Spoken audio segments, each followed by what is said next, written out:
Merci à tout le monde. Bonjour à tous. Très ravi pour ma part de vous retrouver dans ces après-midi de la tech. Après notre spécial télécom de demain, à l'occasion du lancement de la célébration des 20 ans de la RTP que nous avions fait, numéro que nous avions fait la semaine dernière, mercredi dernier, à Saly, Portugal, sur la petite côte sénégalaise. J'ai le plaisir de vous retrouver à Dakar, sauf que ça se passe en ligne, mais très ravi en tous les cas de retrouver un peu notre hôtel incubateur que je vais vous présenter un peu plus tard, où depuis quelques semaines maintenant, j'enregistre ces après-midi de la tech en direct, bien évidemment, de Dakar. Banquier d'investissement revendiquant une expérience de plus de 15 ans dans le domaine du financement, du commerce et de l'investissement en Afrique subsaharienne, le Sénégalais El Hadj Ibrahim Thiaw est ce 15 septembre 2021, comme annoncé, l'invité de ces après-midi de la tech. Après-midi de la tech que nous présentons rapidement. On rappelle que c'est une série de panels en ligne que nous avons lancé depuis maintenant plus d'un an.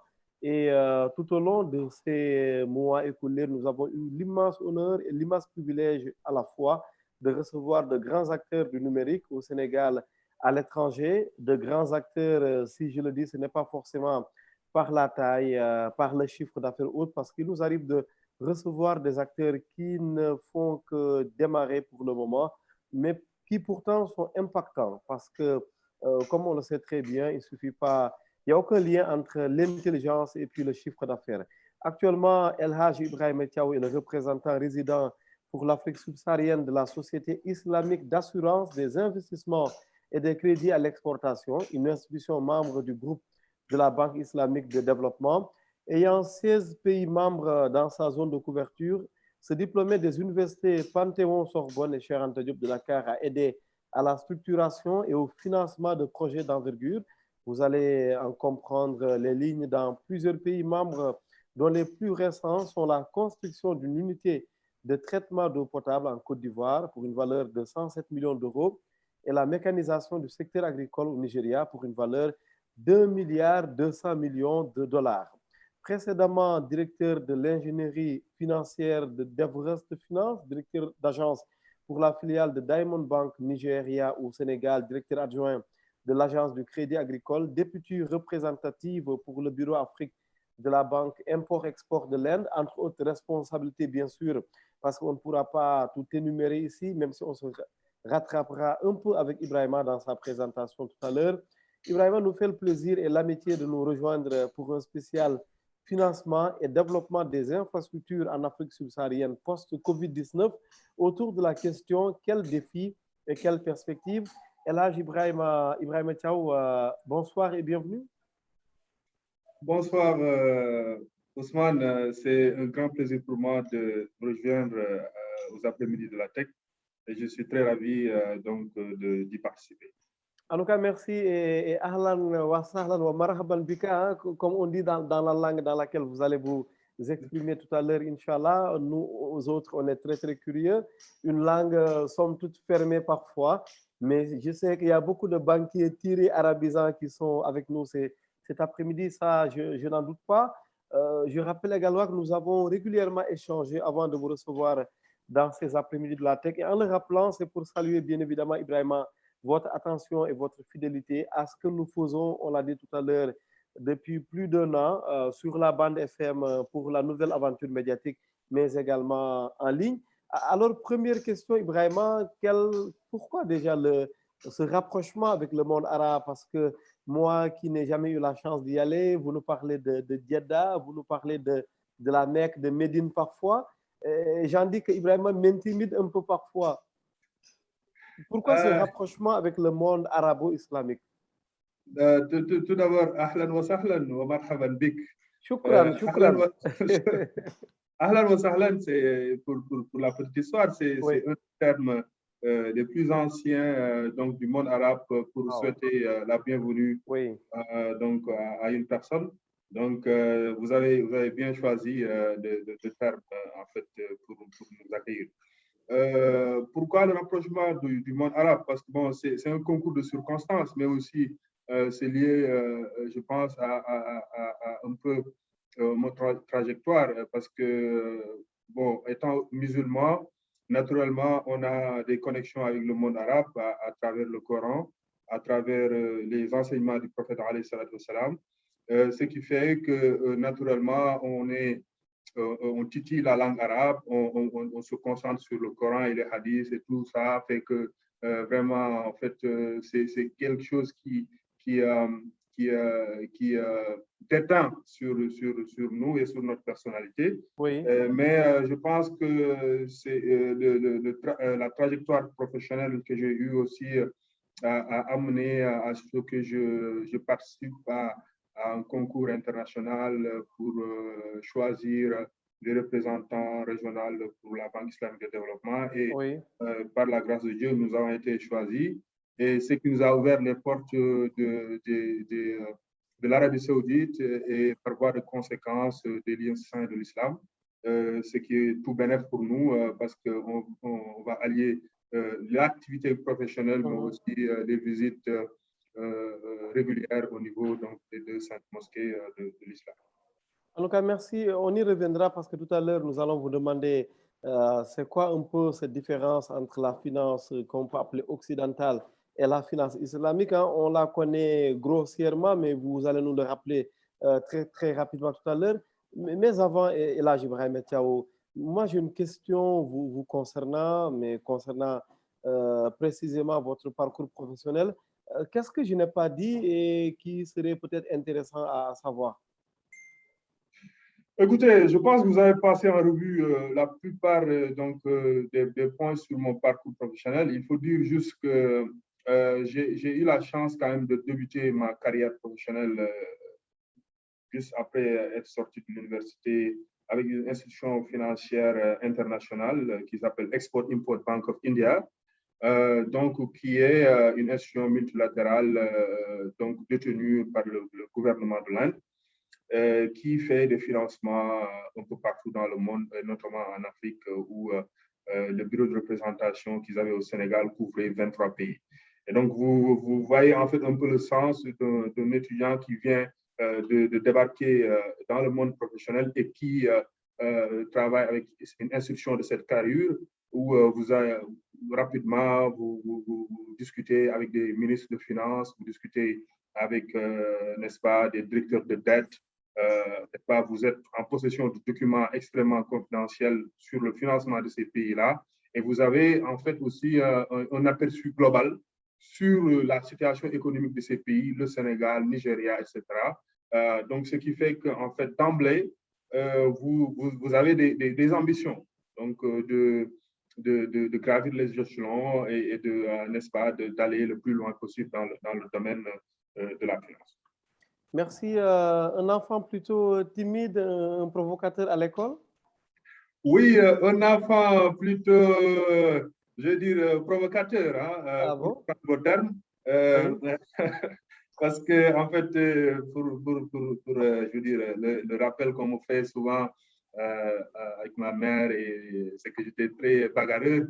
Ah bon, en plus? Enfant, donc, j'ai quand même un peu changé avec je veux dire, les études, avec l'âge, n'est-ce pas, aidant. Donc, on a su s'assagir, n'est-ce pas, mais enfant, j'étais très bagarreur.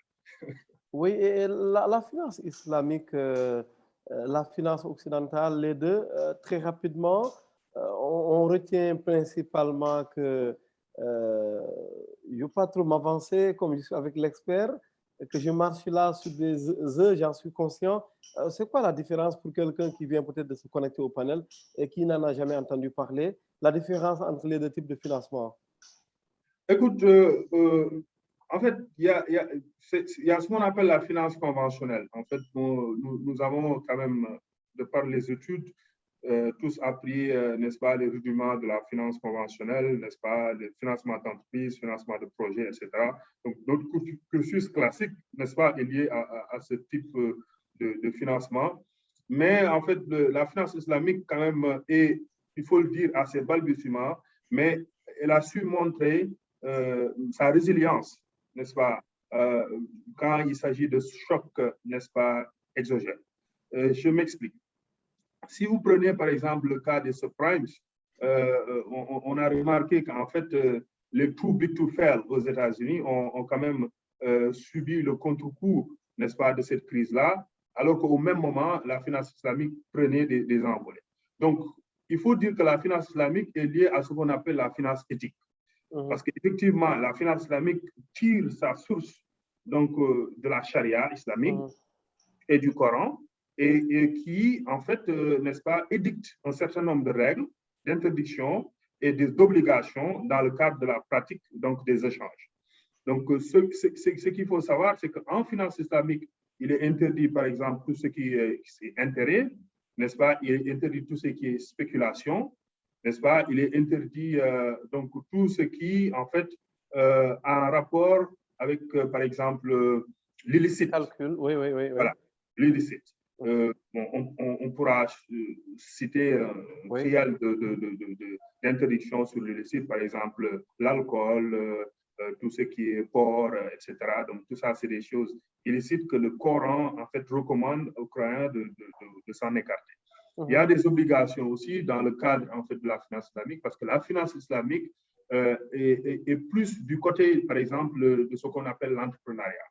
En ce sens que la finance islamique, n'est-ce pas, promeut le partage des risques.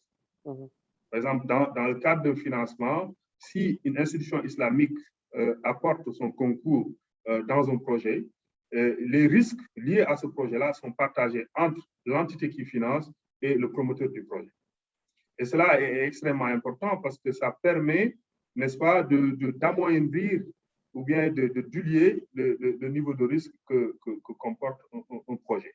Et en ce sens, les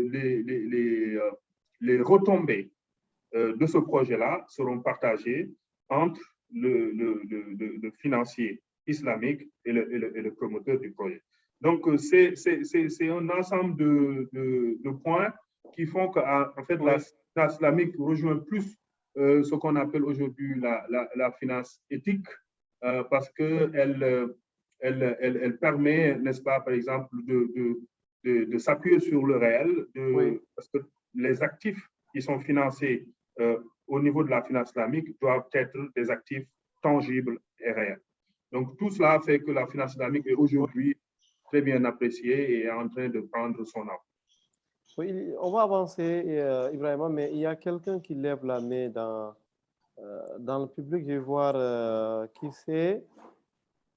Bon, il y a plus de main levée. Je ne sais pas si ça a été fait par inadvertance ou pas. Si la personne qui souhaite réellement parler peut lever la main une deuxième fois, comme ça, on sera un peu mieux fixé. Mais par exemple, un cas pratique, si quelqu'un va, par exemple, chercher un crédit auprès d'une banque islamique, en fait, je n'ai pas dit de la banque, mais d'une banque islamique, comment la banque fait maintenant pour avoir son retour sur investissement? Parce que j'imagine bien qu'une banque, ça doit fonctionner. La banque, elle fait comment? Oui, justement. De dire. Oui, justement, en fait, c'est ce que j'étais en train d'expliquer. C'est-à-dire qu'il y a ce qu'on appelle, il y a ce qu'on appelle des produits de finance islamique. C'est-à-dire qu'en fait, supposons par exemple que vous voulez faire un investissement sur, je sais pas, l'agriculture ou bien sur le commerce. Vous voyez, ou bien vous voulez acquérir, n'est-ce pas, par exemple, un toit. Oui. Voilà, dans le cadre d'une finance islamique, au lieu de vous donner l'argent, n'est-ce pas, avec de l'intérêt, la banque joue le rôle d'acquéreur. C'est-à-dire, c'est comme si c'est la banque qui achète la maison et qui vous la revend. Donc, le produit est structuré de la sorte. Donc, l'achat de la maison et la revente. Donc, c'est entre le produit de la vente et l'achat qui fait une différence. C'est ce qu'on appelle une marge. Oui. Donc, c'est cette marge-là qui fait qu'en fait, la banque islamique qui finance le projet s'en sort en termes de produits financiers. C'est-à-dire la marge en finance islamique n'est pas interdite parce que dans le Coran, l'injonction qu'avaient fait en fait certains, non-croyants, c'était de dire qu'en fait, le commerce était assimilable au riba. Ils ont dit « Innamal bay'u mislu riba ». Mais ce que Dieu a rétorqué dans le Coran, il a dit « Wa ahallallahu al-bay'u wa harrama ar-riba ». Dieu, il a dit en tant que souverain que lui, il a interdit l'intérêt et il a recommandé le commerce. Donc, vous voyez que, par exemple, les commerçants peuvent acheter un bien à 1000 francs et le revendre à 1500 francs. Donc, ce qui fait qu'en fait, ils ont un bénéfice de 500 francs sur une opération, par exemple, X.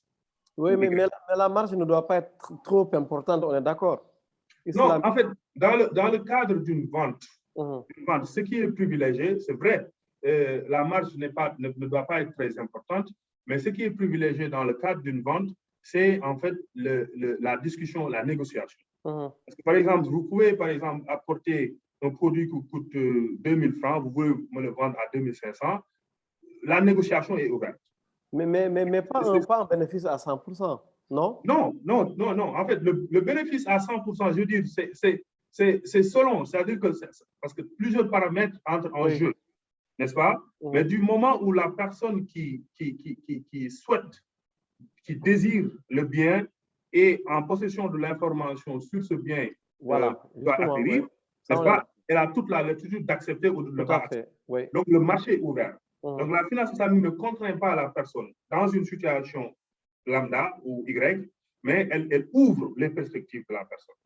Par exemple, dans le cadre de l'acquisition d'un bien X, par exemple. Bien entendu. Alors, on parlait de vous comme banquier d'investissement, donc avec 15 ans d'expérience dans le financement du commerce et de l'investissement en Afrique subsaharienne. Actuellement, vous êtes le représentant résident pour l'Afrique subsaharienne de la Société islamique d'assurance des investissements et des crédits à l'exportation. D'abord, un mot peut-être sur la société en question avant d'en venir à vos missions.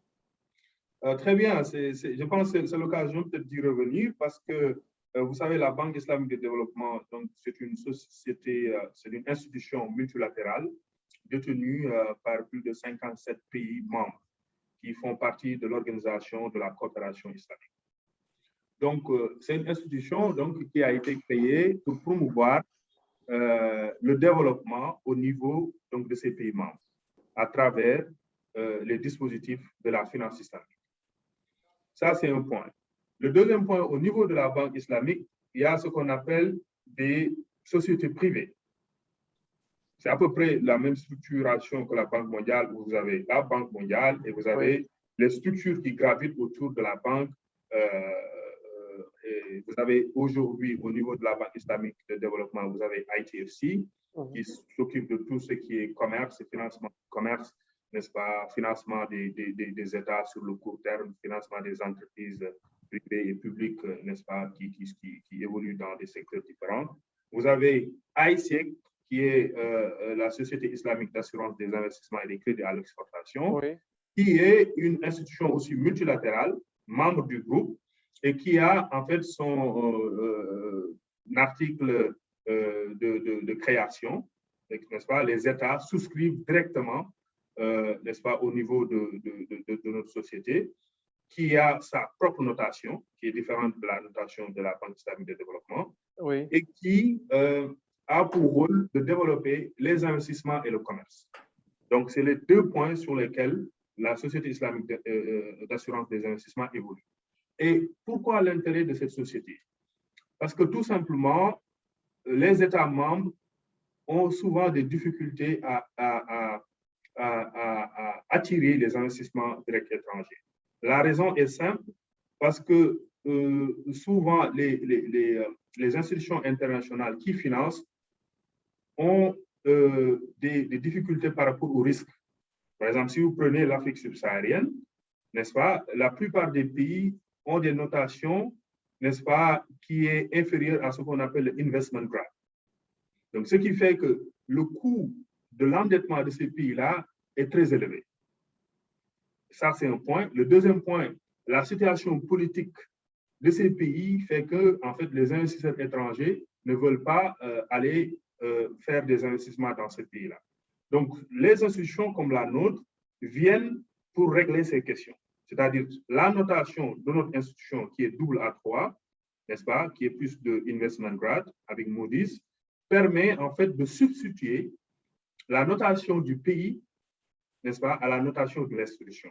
Donc, ce qui fait qu'en fait, ça crée une valeur ajoutée quand le pays emprunte. La deuxième chose, c'est que nous donnons en fait des couvertures en termes de risques politiques. Par exemple, guerre, troubles civils, expropriation, transfert de fonds, parce que, par exemple, quand un investisseur fait son investissement dans un pays, il a besoin, en fait, d'avoir toutes les garanties nécessaires pour rapatrier ses dividendes. Donc, de ce point de vue-là, on offre aussi des services d'assurance qui permettent à l'investisseur d'être sécurisé quant à ces points-là. Donc, ce qui fait qu'on est au milieu, n'est-ce pas, vraiment de l'industrie donc financière. Nous parlons avec les banques, nous parlons avec les investisseurs privés, nous parlons avec les exportateurs et les importateurs d'une manière générale. Parfait. Un banquier d'investissement, ça veut dire quoi en un mot, au-delà un peu de banquier et d'investissement? Oui, en fait, ça s'explique par lui-même, hein, parce qu'il y a le mot investissement, parce qu'il y a ce qu'on appelle la banque commerciale, qui est plus dans l'activité du développement commercial. Et l'acception que je prends aujourd'hui, c'est commercial au niveau local. Mais l'investissement, en fait, c'est un cran au-dessus donc de ces activités-là. C'est-à-dire qu'aujourd'hui, les chiffres qu'on manipule en termes d'investissement, quand même, c'est des chiffres qui sont supérieurs à plus de 50 millions de dollars. Par exemple, construire une route par le financement d'une banque étrangère. Vous avez mentionné tout à l'heure la construction d'une unité de traitement d'eau potable en Côte d'Ivoire. C'était à 707 millions d'euros. Vous avez mentionné le projet au Nigeria qui fait 1 milliard de dollars. Donc, c'est des projets qui visent à transformer, n'est-ce pas, l'économie, n'est-ce pas, à créer des infrastructures et à, n'est-ce pas, développer le pays d'une manière générale. C'est réjouissant de l'apprendre parce que souvent, ce n'est pas très précis. El Hadji Ibrahima Thiaw. Maintenant, c'est quoi votre mission au sein un peu de ce vaste écosystème? Bien évidemment, on reviendra de plein pied tout à l'heure dans la problématique, le thème du jour, hein, les défis liés surtout au coronavirus dans un contexte de relance. Mais d'abord, vos missions, en quelque sorte, pour vous qui managez 16 pays. Oui, en fait, c'est une vaste question, n'est-ce pas? Donc, notre mission consiste à accompagner les pays. Par exemple, si les États ont des projets, il y a des projets prioritaires que les États ont à travers des programmes. Le Sénégal, on a parlé du programme PSE. Donc, ces projets-là ont besoin de financement parce que il y a des situations budgétaires qui ne permettent pas en fait de répondre favorablement à tous les projets qui sont inscrits dans le programme des pays. Donc, de ce point de vue-là, on vient discuter avec le pays membre pour voir, n'est-ce pas, quels sont les projets qui sont extrêmement prioritaires et dans quelle mesure on peut trouver des solutions pour la réalisation de ces projets-là. Donc, ça, c'est une mission d'accompagnement. Mais c'est une mission aussi d'orientation parce que tous les projets ne sont pas bancables. D'accord? Tous les projets ne sont pas susceptibles d'être financés. Donc, il y a des discussions qu'on peut avoir avec les pays membres pour donner des orientations, pour donner des conseils par rapport, n'est-ce pas, au financement d'un certain nombre de projets. Mais aussi, en fait, c'est des missions en fait, de mise en relation. Parce qu'au niveau de la Banque islamique de développement, il y a ce qu'on appelle le reverse linkage. En fait, c'est un système, une plateforme qu'on a mise en place qui permet à des pays membres, donc, qui ont des avantages comparatifs sur certains domaines, donc de collaborer, n'est-ce pas, pour pouvoir en fait transférer soit de l'expertise, des connaissances d'un pays à l'autre. Parce que cela permettra, n'est-ce pas, à un pays, par exemple, de gagner en termes, par exemple, de connaissances sur la construction d'une route, sur, par exemple, le montage d'un projet, au lieu de financer, d'aller se faire, comment dirais-je, financer ou bien d'aller payer pour avoir cette expertise. Donc voilà, en fait, de façon Oui. très ramassée, les 3 points sur lesquels on est très actif. Merci beaucoup. Je rappelle que Oumar Diaw, qui demandait à intervenir, peut le faire tout à l'heure, mais bon, en français, comme ce panel se fait en français. Sinon, Ibrahima aurait demandé qu'on le fasse aussi en arabe, hein, et là, je ne pourrais pas dire non. Alors, Ibrahima, maintenant, comment faites-vous pour aller à la rencontre un peu de ces pays? Parce qu'on n'accompagne pas un État comme on accompagne Ousmane Gueye. Ça demande quoi en termes de stratégie, de synergie, d'intelligence pour accompagner un peu des États comme les nôtres? Je rappelle que vous travaillez avec 16 États, 16 pays. Oui, oui. Bon, je vais parler de ce qu'on a fait avant Covid. Parce qu'après Covid, les choses ont un peu changé, bien vrai qu'il y a la reprise, mais la stratégie, c'est qu'en fait, pour chaque pays, on a en fait des objectifs. C'est-à-dire qu'aujourd'hui, on peut identifier des projets, on dit cette année, on va accompagner le Sénégal pour développer le secteur agricole, le secteur de la santé, les infrastructures routières, etc. Et ces projets-là sont identifiés et nous mobilisons de la capacité. Quand je parle de capacité, c'est en fait les possibilités d'assurance qui permettent en fait de couvrir les risques liés à ces projets-là. Et il faut dire qu'en fait, en tant qu'institution, nous ne travaillons pas seuls. Nous avons derrière nous, par exemple, des groupes d'assureurs mondiaux, n'est-ce pas, Lloyd's à Londres, n'est-ce pas, on est lié à Aman Union, à Pearl Union, c'est des associations d'assureurs qui, en fait, travaillent avec notre institution dans le cadre de la réponse que nous voulons donner pour satisfaire les paiements. Et la démarche se fait à travers, n'est-ce pas, des colloques, des séminaires, des rencontres de travail. Donc, ça nécessite beaucoup de déplacements et beaucoup de, n'est-ce pas, beaucoup de mouvements. Parce qu'on voyage dans le mois, il faut compter entre 2 ou 3 fois pour quitter, par exemple, le Sénégal, aller au Nigeria.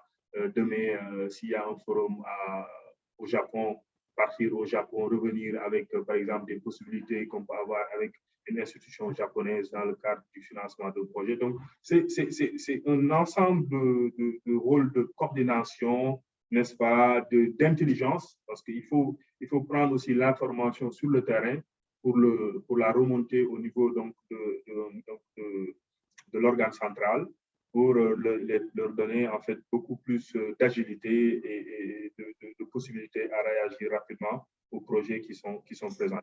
Il y a aussi un travail, par exemple, de rédaction. Donc, il y a ce qu'on appelle aussi le underwriting, qui est en fait un travail de souscription à une police d'assurance qui demande ce qu'on appelle une due diligence. La due diligence, c'est en fait le travail qu'on fait avant de donner l'assurance à un projet X ou Y.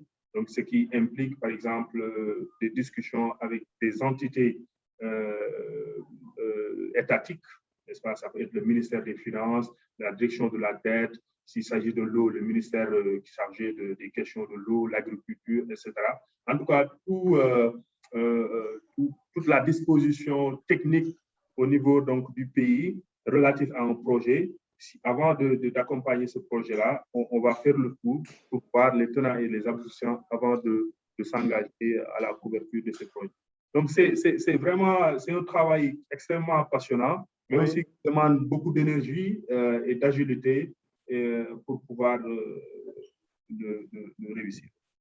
Merci. Et de tout votre parcours, quelle a été l'étape la plus passionnante? Écoutez, je dois dire qu'en fait, j'ai eu la chance quand même d'avoir fait beaucoup d'institutions et chaque institution quand même a sa particularité. Par exemple, je vous ai parlé tout à l'heure de Export-Import Bank of India.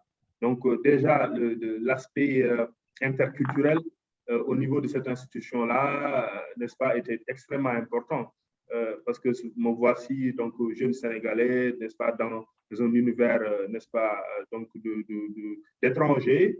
indien en particulier. Donc, c'est un continent à part entière. Oui. Donc, c'est des expériences qui vous apprennent beaucoup de choses à travers l'autre, à travers leur manière de travailler, leur manière de procéder, etc. Tout ça, c'est des choses qui enrichissent la personne et qui permettent en fait d'avancer. Après cela, je vous ai pas parlé du crédit agricole.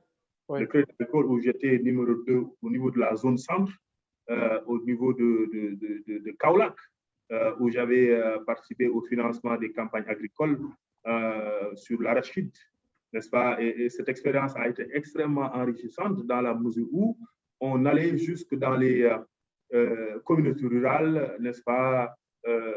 C'est là-bas où j'ai connu Medina Sabah, j'ai découvert la partie du Sénégal, les parties intérieures, n'est-ce pas? Ronc, on a fait beaucoup de villages, de communautés rurales pour financer des PIE, des associations de femmes, n'est-ce pas? Et quand on donne un financement, même si c'est un financement de 1 million ou de 500 000 francs, et vous voyez l'impact que ça fait sur un projet porté par un groupement de femmes, n'est-ce pas, dans le domaine agricole, c'est extrêmement réjouissant quoi, comme activité. Oui.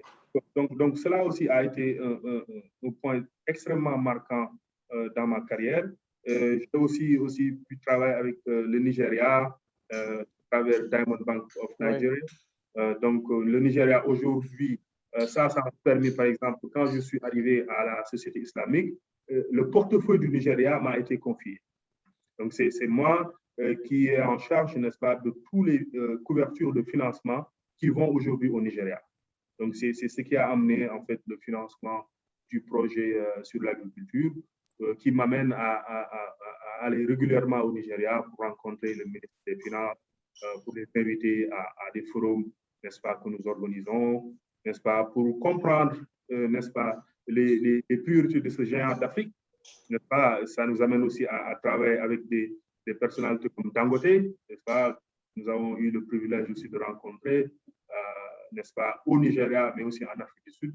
Donc, c'est toute, comment dirais-je, une expérience, n'est-ce pas, qui quand même enrichit la personne et la rend plus humble et plus à même de comprendre les enjeux, en fait, et les priorités de l'heure.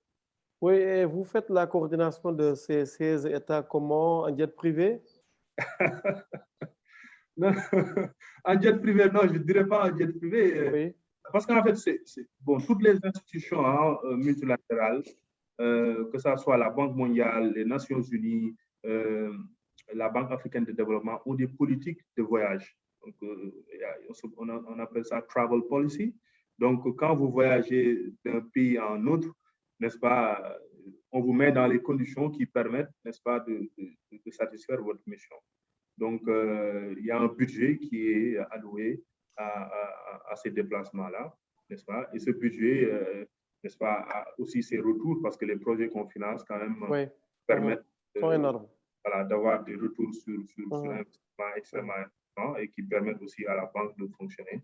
Tout à fait. On en vient maintenant au thème de ce numéro, financement et développement des infrastructures en Afrique subsaharienne.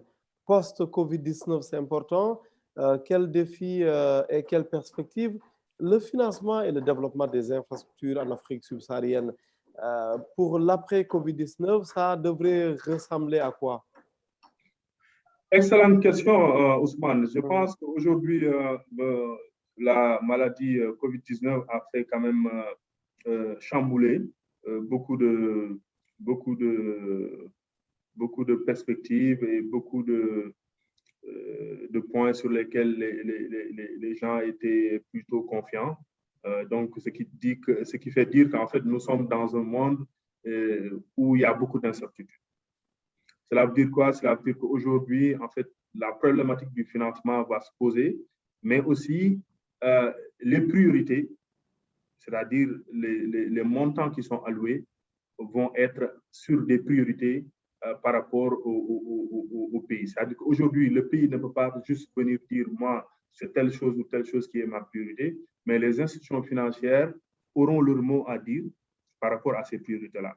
On a remarqué même que les pays se sont réorganisés pour voir que, par exemple, la santé, elle est extrêmement importante, l'éducation, elle est importante, l'agriculture pour avoir une autosuffisance dans tout ce qui concerne les produits alimentaires. Je pense que Jacques Attali l'a rappelé pour dire qu'on va se recentrer dans ce qu'on appelle les économies de la vie. Oui. Et les économies de la vie, effectivement, parce que l'homme est arrivé à un point où, n'est-ce pas, il y a des choses qui sont quand même considérées comme acquis. Mais aujourd'hui, avec la crise, nous avons remarqué, surtout dans nos pays, où l'importation était faite de manière, n'est-ce pas, extrêmement élevée, que ces pays-là devraient revoir leur politique pour pouvoir développer d'autres stratégies qui permettent à ces pays d'être autosuffisants sur le plan alimentaire. Voilà. Donc, la santé aussi, elle est importante. La construction des infrastructures de santé pour permettre, n'est-ce pas, d'avoir une résilience.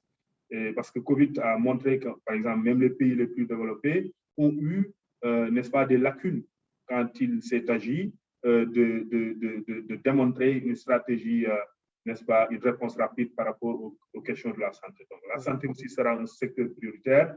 L'éducation également. Nous avons vu que, par exemple, il y a une transformation extrêmement poussée sur le plan de l'éducation. Aujourd'hui, il n'est plus nécessaire d'aller à l'université McGill ou Boston University pour faire ses études. On peut le faire en ligne. Et aujourd'hui, la pente est quand même, je veux dire, la courbe est dans une croissance vertigineuse et qui fait qu'en fait, on peut s'asseoir chez soi et détenir une bonne éducation à travers la magie donc des nouvelles technologies. Donc voilà en fait des transformations qui sont en cours. Il y a le digital, il y a le numérique, l'intelligence artificielle. Tout cela nécessite quand même des réactions et des projets. Et qui dit projet dit financement, qui est le nom gorgien. Donc comme on dit, l'argent est le nerf de la guerre. Oui. Mais si on en reste, El Hadj Ibrahima Thiaw, sur le financement post-Covid-19, est-ce que ça veut dire qu'une institution comme la vôtre a une offre dédiée, une offre pour accompagner les États dans un contexte post-Covid-19? Oui, absolument, absolument. Et puis, nous n'avons pas attendu post-Covid, même bien avant Covid. De toute façon, le post, on ne sait pas c'est quand.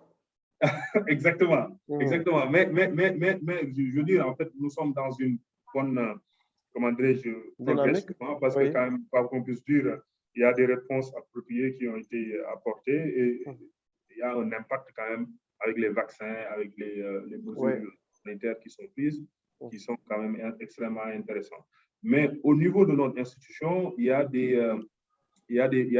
une réponse qui a été donnée après que le coronavirus a fait son apparition. Donc, à travers l'accompagnement, n'est-ce pas, des États sur les priorités, sur l'achat de masques, sur l'achat de matériaux médicaux allant dans le sens donc, de protéger les citoyens, sur l'importation de denrées de première nécessité. Donc, il y a des lignes de crédit, n'est-ce pas, aussi bien sur l'assurance que sur les autres domaines. En tout cas, je dis, ça, c'est une réponse globale de l'institution qui fait qu'en fait, il y a des montants extrêmement importants qui ont été alloués à des États. Il y a aussi des reports sur le plan des échéanciers de paiement. Donc, tout ça fait qu'en fait, bon, les institutions multilatérales aujourd'hui ont un rôle extrêmement important à jouer pour la reprise, n'est-ce pas, donc des activités au niveau des États membres. Parce que bon, il n'y a pas d'État île. Hein. Chaque État a besoin de dépendre d'autres institutions, d'autres pays pour pouvoir se développer. Donc, c'est dans ce sens que nous avons apporté des réponses qui ont quand même impacté positivement nos États membres. Oui, mais en plus de cela, en plus, par exemple, du domaine médical, hein, on sait que c'est un domaine prioritaire actuellement, vous en avez listé d'autres. Est-ce que vous intervenez, est-ce que vous avez des offres dédiées COVID-19 dans d'autres domaines? Oui, en fait, vous savez, COVID-19 dans d'autres domaines. Par exemple, si je prends le projet du Nigeria, ça, c'est carrément un projet qui va apporter une réponse parce que le Nigeria, vous l'avez vu, c'est un pays qui était fortement dépendant donc, des ressources pétrolières. Et après la crise, Oui. ils ont vu qu'en fait, il y a vraiment des pertes qui ont été subies par le pays. Il y a eu des difficultés sur le plan, n'est-ce pas, de la gestion, qui ont fait qu'aujourd'hui, le Nigeria cherche à diversifier, n'est-ce pas, ses sources de revenus, notamment l'agriculture. Parce qu'aujourd'hui, si vous voyez, le Nigeria est un pays qui est situé au sud de l'hémisphère, qui a les mêmes prédispositions, par exemple, avec un pays comme le Brésil.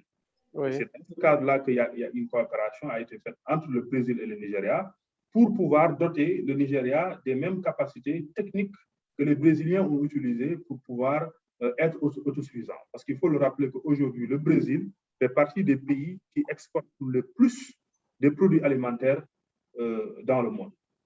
Et par exemple, sur le blé, le Brésil est passé le mois dernier devant les États-Unis sur l'importation du blé, avec plus de 250 millions de tonnes. Donc, ce qui fait qu'en fait, c'est des chiffres quand même qui font sourciller. Moi, j'ai eu la chance de faire le Brésil, mais on voit bien que c'est un pays qui a bâti son économie autour de l'agriculture. Donc c'est des exemples, par exemple. Le rôle de Lula da Silva, oui. Exactement, des pays du Sud que nous devons reproduire parce qu'on ne réinvente pas la roue. Il y a des choses qui marchent autre part, il faut les prendre et les tropicaliser. En tout cas, c'est clair, hein, c'est clair. Maintenant, on reste toujours hein, sur l'éternel coronavirus, en espérant qu'on va l'oublier très bientôt. Qu'est-ce qui va changer en termes de financement pour les États? Oui, en termes de financement, il y a en fait, les taux se resserrent un peu concernant tout ce qui est, n'est-ce pas, exposition oui. des pays qui sont risqués. Parce qu'aujourd'hui, c'est pourquoi la question des risques politiques sera au centre donc, des discussions. Vous voyez, bon, nos États ont ces difficultés. On a vu récemment le cas de la Guinée, le Mali, n'est-ce pas? Bon, tous ces pays où, par exemple, on a eu droit à en fait, des situations politiques délétères. Oui. Ce qui fait qu'en fait, ça va en fait impacter négativement sur le volume d'investissement privé que ces pays-là pourraient être amenés à recevoir.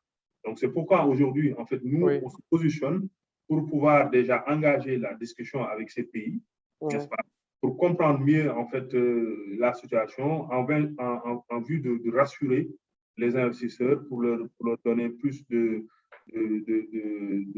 confort pour venir dans le financement de ces pays. Donc, au niveau donc, du risque politique, il va falloir, n'est-ce pas, s'attendre à des difficultés sur le flux des investissements. Donc, au niveau maintenant donc, de la transformation, il y a des secteurs qui vont quand même aller très vite. On a parlé des après-midi de la tech. Donc, il y a des secteurs, par exemple, comme le digital, tout ce qui tourne autour des infrastructures numériques. C'est des secteurs qui vont quand même galoper parce qu'effectivement, la rentabilité au niveau de ces secteurs-là sera importante, mais aussi, en fait, la simplicité, l'agilité, n'est-ce pas, la disponibilité et j'allais dire, la créativité qu'on retrouve dans ces secteurs-là vont faire qu'en fait, il y aura plus d'investisseurs qui vont vouloir venir en Afrique puisque c'est le continent au monde où il y a beaucoup plus de transformation. La jeunesse africaine, elle est là, elle constitue, n'est-ce pas, la majorité de la population. Et les projections qui sont faites d'ici 2050 prouvent que l'Afrique est le continent où il faut être en termes d'investissement, mais dans des domaines, comme je vous l'ai dit, le numérique, l'agriculture, par exemple. 15h48, heure de Dakar. Il nous reste à peu près 12 minutes, Ibrahima. Je sais qu'on aura le temps, Inch'Allah, de parler du numérique. Bien évidemment, ce rendez-vous s'appelle les après-midi de la tech. Absolument. On parle du numérique et également, et plus spécifiquement du financement des startups parce que votre institution ne dit rien de nous pour le moment. Je taquine un peu en me mettant dedans en tant que journaliste spécialisé, qu'est-ce que vous prévoyez pour nos startups, si ça regarde bien évidemment le cœur de votre cœur de métier. Mais avant, il y a, je pense, Abdoulaye qui demande à prendre la parole. C'est que le public demande la main, demande à prendre la parole, après baisse la main. Du coup, moi, j'aurais du mal à me retrouver. Si, je pense que c'est Abdoulaye qui demandait la main tout à l'heure. S'il peut, voilà, Abdoulaye, à qui on va donner la parole. Abdoulaye?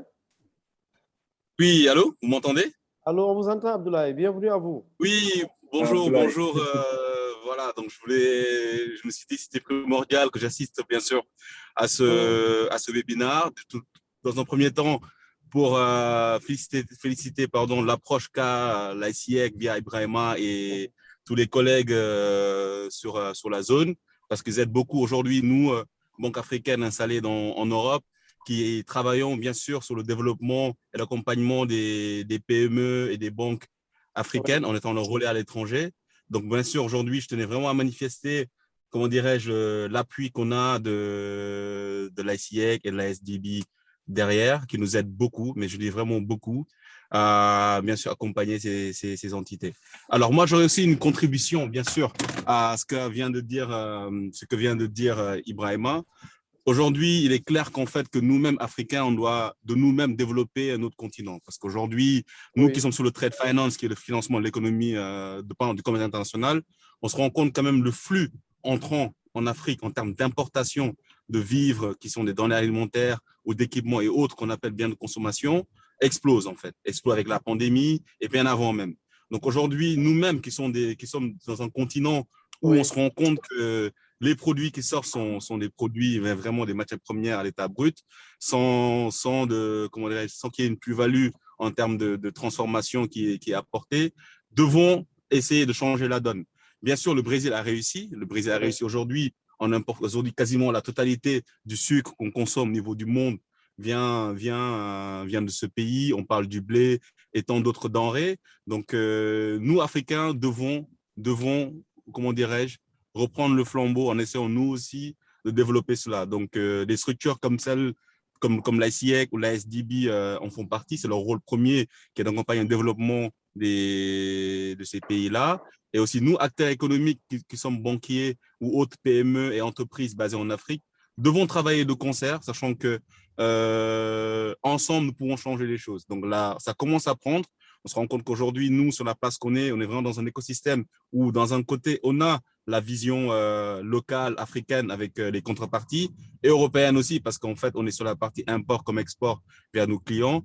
On arrive à avoir quand même un changement qui commence à prendre pied, avec bien sûr le changement des mentalités. Donc voilà, c'est une approche c'est un préambule, une approche que je voulais, une contribution que je voulais faire à ce call.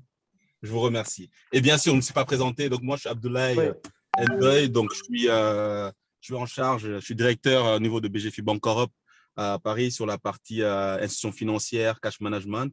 Et je chapeaute aussi l'aspect trade finance, le volet trade finance qu'on a. Donc, Ibrahima, c'est comment dirais-je, au-delà d'un partenaire, c'est même un frère. Donc, je pense qu'on se parle quasiment tous les jours. Donc, voilà. Donc, il sait très bien de quoi je parle.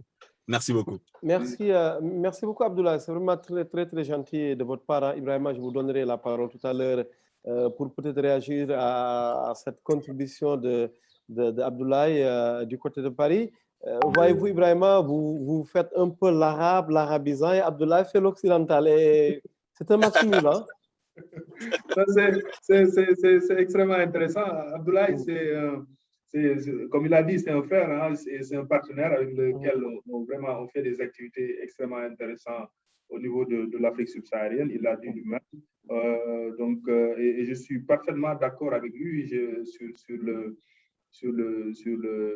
modus operandi qu'il a expliqué tout de suite. Et je pense qu'aujourd'hui, la nouvelle génération, en tout cas, est décomplexée de tout ce qui est, n'est-ce pas, technicité, n'est-ce pas, et manière de faire. Et de ce point de vue-là, il faudrait que voilà, l'Afrique prenne les devants, n'est-ce pas, pour pouvoir justement, n'est-ce pas, apporter les changements qu'il faut en interne. Et je profite de l'occasion pour remercier Abdoulaye pour sa contribution, qui est une agréable surprise. Merci, merci Abdoulaye. Peut-être un dernier mot, Abdoulaye, du côté de Paris? Oui, bah écoutez, voilà, moi je remercie tout le monde et sachez que nous, voilà, nous sommes l'Afrique en fait, le changement doit venir de nous-mêmes, nous-mêmes africains, nous-mêmes acteurs économiques africains, donc à tous les domaines, donc il n'y a pas de complexe, comme dit Ibrahima, comment dirais-je, l'Afrique que nous voulons doit être en tout cas amenée et faite par nous-mêmes africains. Oui, oui. Donc voilà, je pense qu'aujourd'hui nous sommes tous citoyens du monde, qu'on soit à Kinshasa, à Paris, ou je sais pas, à Dakar, ou peu importe, Oui. on est tous citoyens du monde. Donc, via le digital, via plein d'autres choses qui font aujourd'hui quand même le monde a changé. Donc, nous sommes décomplexés. Ibrahima, comme il me l'a dit, vous-même et comme moi. Oui. Et tous ensemble, je pense que le changement viendra. Donc, si chacun essaye de faire à son échelle, Oui. même si c'est 1 sur 1000, voilà, tous réunis, c'est quelque chose qui prendra une certaine ampleur. Tout à fait, tout à fait. Merci vraiment, Abdoulaye. Merci pour votre esprit positif. Avec plaisir. Merci. Avec plaisir. Merci bien, merci. Pour l'Afrique, Abdoulaye, qu'on espère bientôt avoir dans le cadre un peu de ces discussions partagées en Avec ligne. plaisir. Parce que, Avec bien plaisir. évidemment, tout ce que nous souhaitons, c'est de croiser les regards d'Africains. C'est pourquoi au Sénégal, nous ne raisonnons même pas en termes de Sénégalo-Sénégalais dans le cadre de ces panels, parce que nous recevons l'ensemble des fils d'Afrique, de la diaspora, et pas que d'ailleurs pour croiser les regards, échanger régulièrement. Alors, Ibrahima, je voulais vous faire réagir un peu à l'actualité quand même de nos startups qui existent. Au financement, il n'y a pas que la DER, il doit y avoir les banques, les assureurs, entre autres. J'allais vous poser la question, mais je pense que Ndeye Babou a une très belle porte-parole de l'écosystème, puisqu'elle commence à faire quelques pas dans le e-commerce. Ndeye Babou? Allô, oui. Allô, Ndeye Babou. Vous m'entendez? Tout le monde vous attend et tout le monde a envie de vous écouter, Ndeye Babou. Bon, bonjour à tous et je suis ravie d'être parmi vous cet après-midi. C'est gentil, bienvenue. Déjà, merci beaucoup à Ibrahim pour son partage, un très beau parcours. Merci, et je rejoins également en fait l'intervention d'Abdoulaye Ndoye sur le fait qu'aujourd'hui l'Afrique va se développer grâce aux Africains, grâce aussi à la diaspora, parce que aussi voilà, je suis sénégalaise, je suis aussi de la diaspora, puisque je vis actuellement, on va dire, à Montpellier en France. Et je suis très attachée à tout ce qui est projet start-up qui vise à développer l'économie africaine. Et donc, c'est pour ça que j'ai trouvé en fait ce panel très, très intéressant. Et notamment, en fait, on va dire une approche notamment sur l'import-export qui me tient à cœur, parce que c'est un domaine sur lequel j'aimerais bien apporter ma contribution, dans la mesure où, comme vous l'avez dit, le Brésil aujourd'hui en avance sur la partie import-export. Les produits brésiliens, en fait, voyagent à travers le monde. Pourquoi aujourd'hui les produits sénégalais, aujourd'hui on a quand même une Made in Sénégal qui est de très bonne qualité, des entreprises, des PME, des artisans qui peuvent apporter, vendre leurs produits à l'étranger, et il faut mettre en place, on va dire, l'écosystème logistique pour permettre ça. Et je pense que c'est à travers nous les Africains que ce développement pourrait avoir lieu. Voilà, c'est vraiment en fait ma contribution. Et encore merci beaucoup pour ce beau panel. Merci, merci Ndeye Babou. Ibrahima? Oui, effectivement. Merci beaucoup Ndeye Babou. Je pense que en fait, ce panel quand même me permet de croiser des chemins. Oui. Et je pense que peut-être ce serait bien après ce panel d'avoir de faire la mise en relation. Voilà, de faire la mise en relation pour permettre effectivement d'échanger, parce que s'il y a une masse critique de personnes qui s'entendent et qui veulent travailler ensemble pour faire avancer les choses, il n'y a pas de raison pour que ça n'avance pas. En tout cas, ce sera avec plaisir, Ibrahim. Je serais ravie de prendre contact avec vous, d'échanger plus largement, parce que je pense qu'il y a des belles synergies que nous pourrions mettre en place. Absolument, absolument. Merci beaucoup. Merci, Ndeye. C'est très gentil. Oui, Ibrahim, alors Ndeye n'a pas peut-être poursuivi. Moi, je m'attendais à ce qu'elle vous dise, je suis un peu dans l'e-commerce. Qu'est-ce qu'une institution comme la vôtre peut faire pour moi en termes de financement, d'accompagnement ou de quelque chose d'autre. Exactement. Merci beaucoup, Ousmane, pour le complément. C'est ça. Voilà, justement, Ibrahima, vous voyez, j'ai compris un peu la démarche de Ndeye Babou que je connais un peu depuis quelque temps. Et vraiment, je la remercie encore une fois d'être au rendez-vous parce que c'est qu'on se suit régulièrement et puis ça fait une même Afrique disséminée un peu à travers le monde, comme l'a dit Abdoulaye tout à l'heure. Absolument, absolument. Absolument. Je pense peut-être on va laisser à notre ami Omar Diaw. Oui, intervenir d'abord. D'ailleurs, depuis longtemps, oui, vous m'entendez? Omar, bienvenue. En fait, j'avais ouvert le micro hein, dans un premier temps. Omar, mais voilà quoi. J'avais pris un petit break. Mais... Bienvenue, oui, Omar. On est ravi de vous recevoir. Oui, Ibrahima, ça fait longtemps. Ça fait des années. Ça fait longtemps, Omar. Ça fait longtemps. Depuis English Club, Lesbian, de la English Club. Yes, in a while. Donc, moi, je voudrais juste, pour quelqu'un qui vit aux États-Unis depuis 12 ans, oui. Je voulais dire qu'il faut qu'on essaye de faire revenir la diaspora, l'expertise sénégalaise qui est partout dans le monde. Je connais des Sénégalais qui sont à Harvard, peut-être dans les plus grandes institutions aux États-Unis, il y a des Sénégalais. Même dans le gouvernement fédéral, il y a des Sénégalais qui s'occupent de finances. Mais on ne les connaît pas parce que, je ne sais pas, ils se cachent bien. Le problème au Sénégal, c'est que les gens ont peur d'investir. Parce qu'il y a toujours, je ne veux pas être long, il y a tellement d'histoires, de horrible stories de gens qui vendent des terrains, qui ont acheté des terrains, et quelqu'un les a vendus 2 fois, 3 fois. Des gens comme moi qui veulent investir ont toujours un peu peur, parce qu'il y a toujours des truands derrière. Et c'était ça un peu ma question. Qu'est-ce que vous faites dans votre banque pour mobiliser la diaspora, pour venir investir dans ce pays et mobiliser notre expertise? Parce il y a ce qu'on appelle les remittances, on envoie presque, je ne sais pas, presque 10 milliards de dollars par année, ou bien moins, je ne sais pas, mais c'est beaucoup d'argent. Oui. Quelle est votre position sur ça? Je sais qu'il est presque le temps de finir. Merci. Ibrahima, avant que vous n'interveniez de nouveau, Omar, peut-être une petite présentation de vous pour nous qui ne vous connaissons pas? Oui, je suis Omar. Quand on a fait le lycée, je suis allé au département d'anglais, je suis allé aux sciences économiques, et je suis venu aux États-Unis pour faire un master in education. Je suis dans l'éducation. Je travaille dans le domaine, comment on applique la technologie à l'éducation. Et pour ceci, j'ai fait plus de 7 ans sur ça. Ensuite, je fais du public speaking. J'enseigne le public speaking dans un collège ici. Et je fais de la traduction. Je fais beaucoup de choses. Machallah. Oui. Et c'est ça. C'est ça pour me résumer. Parfait, Oumar. C'est que Ibrahima Chamsou qui écoutait Oumar et qui est en même temps aux États-Unis, donc en même temps que Oumar a dû sursauter parce qu'il croit beaucoup à l'éducation, ce qu'il appelle l'éducation de demain. On lui a promis que très bientôt, nous allons consacrer un panel spécial à l'éducation de demain avec bien sûr les nouveaux outils du numérique qui s'y prêtent. Hein. Donc c'est promis, on essaiera d'avoir Oumar, Chamsou et tant d'autres acteurs hein, dans cette éducation de demain. Mais bien avant d'y arriver, Ibrahima, peut-être quelques réactions un peu à la prise de parole de Oumar? Oui, je voulais remercier Omar parce que, comme je l'ai dit, je l'ai perdu de vue depuis longtemps. C'est quelqu'un avec qui j'ai fait un parcours assez intéressant à travers le British Council, les clubs d'anglais au lycée, etc. Donc, quelqu'un de très correct et très respectueux et très travailleur. Je te remercie, Omar, d'avoir participé.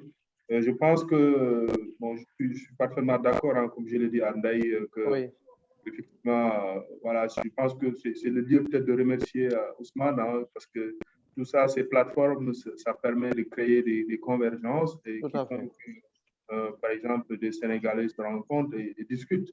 Au moins, ça, c'est un bon point de départ. Et après cela, je pense qu'il y a beaucoup de choses qui peuvent être faites. Donc, pour réagir un peu sur ce que dit Oumar, par rapport en fait à la diaspora, je pense que il y a des initiatives quand même qui sont en gestation, en réflexion. Par exemple, comme si je prends le Diaspora Bond, c'est des formes de financement participatif n'est-ce pas, qui sont encouragés, par exemple, par la finance islamique, et qui font qu'en fait, par exemple, pour le financement des infrastructures, comme c'est le sujet de l'heure, oui. Des fils du pays établis hors du Sénégal peuvent, n'est-ce pas, d'une façon, n'est-ce pas, directe, prendre des bons, n'est-ce pas, qui seront émis par n'est-ce pas, une société pour pouvoir en fait contribuer d'une manière pas impactant à la construction nationale. Parce que c'est vrai, en fait, les transferts de fonds des immigrés viennent et dépassent un peu l'aide publique au développement. Mais pour moi, en fait, l'utilisation devrait être beaucoup plus canalisée sur des projets porteurs.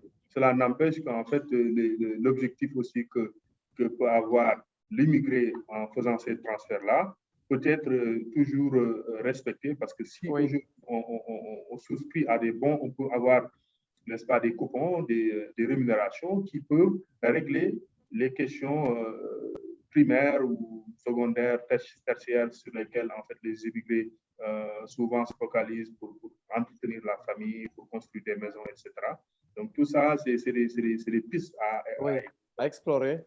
Bon, maintenant, pour réagir à ce que Ndaï disait tout à l'heure. Le financement des startups. Le financement des startups. Voilà, c'est clair. Il y a vraiment en fait quelque chose à faire à ce niveau, surtout sur le numérique, je l'ai dit tout à l'heure. Parce qu'aujourd'hui, en fait, l'Afrique peut prendre des raccourcis à travers, n'est-ce pas, les nouvelles technologies. On n'a pas besoin, par exemple, de passer les différentes étapes qu'a pris, par exemple, la France ou bien certains pays développés. Mais on peut prendre aujourd'hui des raccourcis qui nous permettent d'aller rapidement vers l'essentiel. Et cela est peut-être possible à travers les startups. Et j'ai dit tout à l'heure que la finance islamique encourage l'entrepreneuriat. Et qui dit entrepreneuriat dit création d'entreprises. Et dans le domaine où nous évoluons, les fintech, par exemple, on démontre que, par exemple, ils peuvent secouer tout un système. Par exemple, aujourd'hui, le secteur bancaire, avec les néobanques, les fintech, par exemple, récemment, Wave a levé presque 200 millions de dollars sur le marché, étant aujourd'hui la première licorne sénégalaise. Donc, tout ça fait qu'en fait, la confiance qu'on doit donner aux fintech, aux entrepreneurs, aux esprits, parce que la Silicon Valley n'est pas célèbre parce qu'il y a des ressources minières. C'est Silicon Valley, et Silicon Valley parce que c'est la matière grise qui est mise en avant. Aujourd'hui, c'est l'endroit où, n'est-ce pas, la plus riche au monde, hein, à travers, par exemple, les GAFA, tous ces gens-là, Amazon, ces gens sont partis de ces plateformes-là. Et l'Afrique est obligée aujourd'hui, avec la poussée du numérique, n'est-ce pas, d'aller dans ces sens-là, c'est-à-dire de création, donc de plateformes qui permettent d'impulser, n'est-ce pas, des petites entreprises. Et pour nous, aujourd'hui, nous en faisons une priorité au niveau de la Banque islamique de développement, peut-être de manière indirecte, parce qu'on finance à travers des lignes de crédit des banques qui doivent en fait financer l'économie réelle. Aujourd'hui, il y a des lignes de crédit qui sont mises à la disposition des banques avec des dispositions assez claires en termes de taux d'application sur ces financements-là, qui permettraient à ces entreprises nouvellement créées, n'est-ce pas, d'exploser. Maintenant, c'est vrai qu'il faudra des initiatives plus, n'est-ce pas, directes de la banque vers les startups. Bon, c'est toujours en discussion, mais je ne manquerai pas, par exemple, d'en parler avec Omar ou bien Ndaï, si tant est que cette opportunité-là se fait concret. Merci. Omar, qui veut réagir? Omar? Omar, parfait. Je pense que... oui, allô? Omar, oui, vous souhaiterez réagir avant de passer à autre chose? Oui, ce que je voulais dire, c'est que je suis très content du parcours de mon ami. Et pour dire que tu n'as pas besoin, on n'a pas besoin de sortir du Sénégal pour avoir une expertise, pour avoir une éducation. Lui, c'est un pur produit de l'Université Cheikh Anta Diop. Moi, si je suis un produit Cheikh Anta Diop, il faut qu'on se croie nous-mêmes en tant qu'Africains. Comme Cheikh Anta Diop disait, il faut qu'on serve de science jusqu'aux dents. Qu'on serve de science jusqu'aux dents et qu'on combatte l'aliénation culturelle. Oui. Je pense que cette aliénation culturelle est en train de nous suivre jusqu'à maintenant. Et you have to believe in yourself to make it in life. Et je vais finir par ça. Et après, on restera en contact. Et Inch'Allah, je vais essayer de voir M. Gay. Si vous voulez que je participe dans votre débat une prochaine fois, sur la diaspora sénégalaise aux États-Unis, je pourrai contribuer. Merci beaucoup, Mara. Merci à vous. Alors, Ibrahim Thiaw, le panel est presque terminé, hein, mais je ne peux pas, bien sûr, conclure un peu la discussion avec votre complicité, bien évidemment, sans qu'on parle d'infrastructures numériques. Parce qu'encore une fois, j'ai rappelé que ce rendez-vous s'appelle les après-midi de la tech. Que pensez-vous un peu des infrastructures numériques au Sénégal? Dernièrement, on a reçu Bassirou Ba, qui est le coordonnateur du PTN, le Parc des technologies numériques du Sénégal, à Diamniadio. Bien avant cela, j'ai reçu pour ma radio au Sénégal sur la bande FM. C'était le premier invité de l'année 2021, Papa Alunsar, Amadou Sarr, délégué général à l'entrepreneuriat rapide pour les femmes et les jeunes, qui nous parlait prioritairement de ce nouvel incubateur qui arrive au niveau de Mermoz, là même où je me trouve actuellement. Les infrastructures numériques, quel est votre regard là-dessus en tant que Sénégalais, vivant peut-être au Sénégal et observant un peu cet écosystème grandir de jour en jour? Oui, je pense qu'aujourd'hui, en fait, il y a une obligation d'investir et d'aller vers le numérique parce qu'il faut le dire, la vitesse à laquelle évolue le monde ne nous permet pas, en fait, de rester en rade. C'est-à-dire qu'aujourd'hui, le numérique offre d'énormes possibilités, n'est-ce pas, sur le plan aussi bien financier, sur le plan de l'éducation, sur le plan même de la santé. Parce qu'aujourd'hui, on peut par vidéoconférence faire des opérations assistées par des professeurs qui se trouvent peut-être dans des pays au Japon, aux États-Unis, etc. Donc là, l'investissement sur le numérique, en tout cas, notre institution l'a compris et on est en train de le faire. Mais l'injonction, peut-être le cri de cœur que je veux dire, c'est qu'en fait, ça ne doit pas être l'apanage d'une institution en particulier.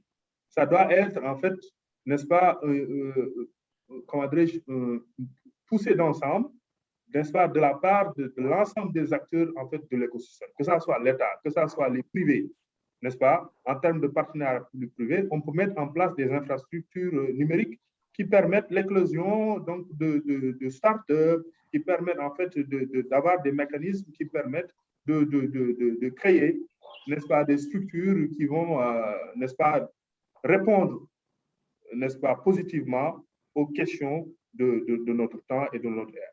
Et l'intelligence artificielle est là pour le faire. Vous savez que l'information, la technologie et le système financier, la banque, sont actuellement les trois, n'est-ce pas, secteurs qui poussent d'une façon vertigineuse le numérique. L'éducation est en train de venir, la santé également. Donc, vous voyez bien qu'en fait, le numérique touche actuellement des secteurs extrêmement stratégiques. Et il ne faut pas être en reste dans cette lancée-là. Merci beaucoup. Alors, on revient un peu vers le public. Gamou Ndiaye. Bonjour tout le monde. Bonjour, bienvenue. Bonjour, ciao. Bonjour, Gamou. Gamou, c'est un commentaire, hein, c'est très gentil, Gamou. Merci beaucoup. Mais non, pas de problème. Juste pour dire, bon, moi aussi, je suis aux États-Unis. Seule chose que je dois dire, c'est qu'au début, j'ai commencé par les finances, mais là, en ce moment, je suis plus dans la technologie que dans les finances. Bien vrai que je m'investis dans les deux sens, quoi. Mais mon intervention dans le sens de dire, parce que quand on parle avec Ciao, ça, c'est les grands investissements, c'est pas, je dirais pas pour le privé, mais en fait, ça participe à ce qu'on dit. Parce que pour pouvoir avoir des entreprises ou disons des startups qui puissent être compétitifs en Afrique, au Sénégal en particulier, il faut qu'il y ait certains investissements, mais aussi l'aide ou la participation de l'État. Bon, ça, c'est un peu politique, on ne va pas se jeter dans ce sens-là, mais je dirais que aujourd'hui, pour pouvoir avoir une économie avancée et qui est compétitive, il faut que cette partie technologie soit soutenue. Et je me demande si les privés, comme la banque dans laquelle travaille M. Thiam, sont en train de penser dans ce sens-là pour pallier dans une certaine manière les failles des États africains avec qui ils travaillent.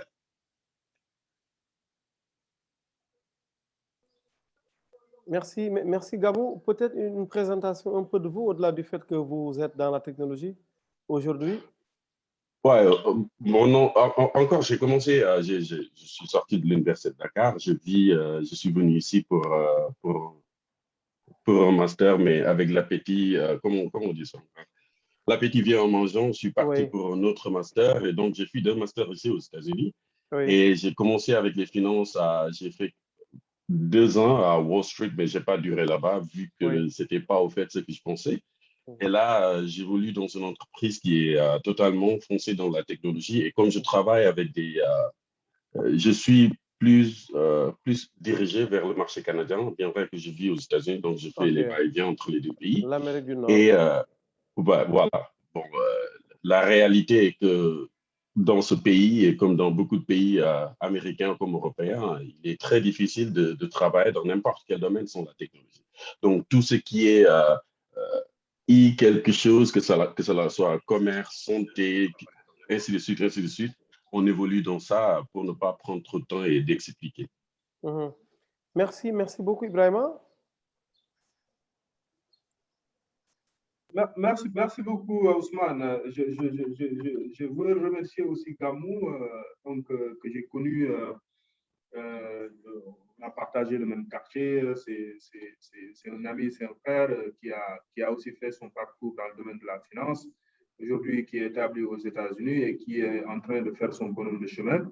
Juste pour dire qu'en fait, c'est rejoindre Ndaï et notre ami Omar sur cette lancée pour dire que vraiment il y a du potentiel et il faut agréger, n'est-ce pas, cristalliser ces potentialités-là pour pouvoir aller de l'avant. Maintenant, Gamou, pour répondre un peu à ta question, effectivement, oui, les institutions comme la nôtre sont en train d'inciter, n'est-ce pas, à aller vers le numérique. Et c'est des discussions sur lesquelles, en fait, on s'appuie souvent quand il s'agit, n'est-ce pas, de discuter avec les États. Nous avons des programmes, n'est-ce pas, de financement qui incluent, n'est-ce pas, des secteurs stratégiques sur lesquels les États devraient s'appuyer. Et bon, comme on a l'oreille attentive donc, de nos pays membres, c'est avec loisir qu'on les accompagne dans le cadre de l'exécution de ces projets-là et on les conseille également à s'orienter donc dans des secteurs qui sont des secteurs d'avenir. Parce qu'aujourd'hui, le numérique, quoi qu'on puisse dire, c'est un train qui est en marche et qui va au futur. Donc, il faudrait l'emprunter pour ne pas être en retard. En tout cas, merci beaucoup Ibrahima. Je n'aime pas trop le mot conclusion, d'autant plus que j'ai promis, et c'est d'ailleurs l'esprit de ces après-midi de la tech, c'est de mettre tout le monde en relation parce que bien évidemment, après ces panels, c'est maintenant que la discussion va commencer en termes sûrement d'opportunités, d'ouverture, de collaboration.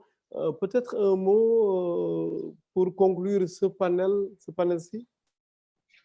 Écoute, Ousmane, j'aimerais vraiment encore te remercier pour, n'est-ce pas, le travail extrêmement professionnel et intéressant que tu es en train de faire dans le domaine, n'est-ce pas, de la communication, du numérique. Et je pense que c'est un pari très pertinent que tu as pris. Et nous te félicitons et nous, ce qu'on veut dire, c'est que nous invitons l'ensemble de la jeunesse sénégalaise, africaine d'une manière générale, n'est-ce pas, à profiter des possibilités qu'offrent les nouvelles technologies. Oui. Parce qu'effectivement, aujourd'hui, les nouvelles technologies offrent des moyens pour n'est-ce pas, pour ce qu'on appelle l'entertainment. C'est n'est-ce pas, le divertissement, non? Le divertissement, oui. Mais elle offre aussi des possibilités, n'est-ce pas, que nous n'avions pas auparavant. Oui. C'est comme, par exemple, à l'invention de l'imprimerie, n'est-ce pas?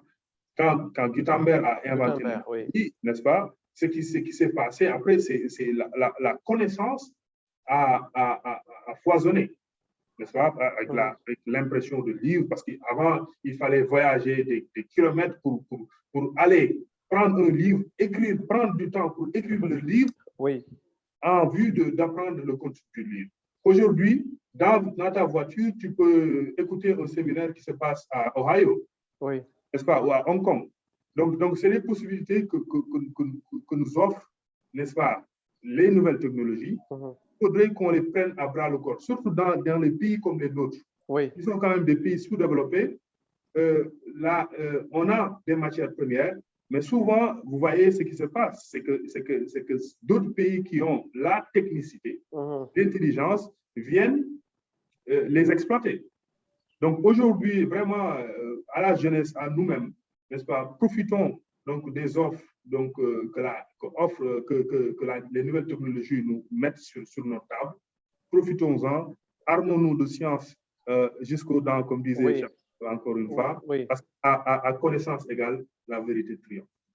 Merci beaucoup, Ibrahima. Vraiment, merci pour cette marque de considération personnelle, pour avoir accepté de venir répondre à mes questions personnelles, parce qu'en tant que journaliste, j'en pose plusieurs. Merci. Je ne suis pas expert, pas même un faux expert, bien évidemment des questions dans lesquelles vous êtes spécialisé.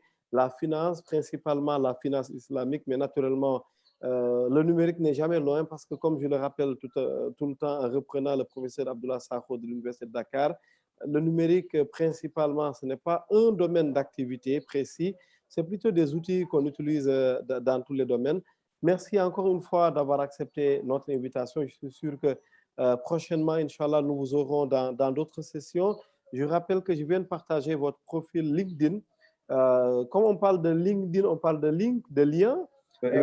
Déjà, ceux qui nous font l'amitié et le privilège de participer à ce panel pourront vous contacter là-dessus, sur LinkedIn. En attendant, bien évidemment, ma promesse que je compte exécuter, Inch'Allah, tout à l'heure, un peu d'ici la soirée, un mail collectif où je mettrai tout le monde en relation, parce que pour moi, c'est important. D'où la raison d'être d'ailleurs de ces après-midi de la tech, qui en plus de débriefer ensemble l'actualité de la tech au Sénégal et ailleurs, c'est de mettre les gens en relation, parce que pour nous, c'est très, très important dans ce qu'on appelle la société de l'information. Merci à tout le monde. Je donne rendez-vous à tout le monde. Mercredi prochain, Inch'Allah, nous ferons le point, si je me trompe, on devrait être le 22 septembre 2021, Inch'Allah. Là, nous parlerons de tout à fait autre chose, mais naturellement, nous allons rester toujours dans le numérique. J'ai également partagé le lien de notre plateforme YouTube, notre chaîne YouTube, où vous pouvez retrouver l'ensemble des panels qui ont été faits depuis plus d'1 an, et vous allez le voir, qui ont adressé plusieurs problématiques en lien avec notre vécu quotidien en Afrique, ailleurs, en lien également avec l'actualité. J'en profite, dernier aspect, pour vous informer que dimanche prochain, Inch'Allah, je reçois en exclusivité pour la 2e fois le directeur général de l'ARTP du Sénégal. Et là, nous allons faire un peu un panorama des télécoms au Sénégal sur les grosses questions brûlantes qui regardent un peu l'actualité. L'affaire Wave, le zoning décidé par Orange Money, les MVNO, les FAI. Bref, l'ensemble des problématiques de l'heure seront adressées par le directeur général de l'ARTP, Abdouli, qui s'exprime en exclusivité au micro de Ousmane Gueye. Ça va être dimanche prochain, Inch'Allah. Merci à tout le monde. Ce panel va faire l'objet de replay tout à l'heure dans la soirée, ou plutôt dans la matinée, parce qu'on est suivi de partout, Ibrahima, et les fuseaux horaires sont bien sûr cruellement différents. Absolument. Merci à tout le monde. Merci à vous, Ibrahima. Rendez-vous donc mercredi prochain, Inch'Allah. À bientôt. Merci Ousmane, merci aux différents participants. Merci, à bientôt.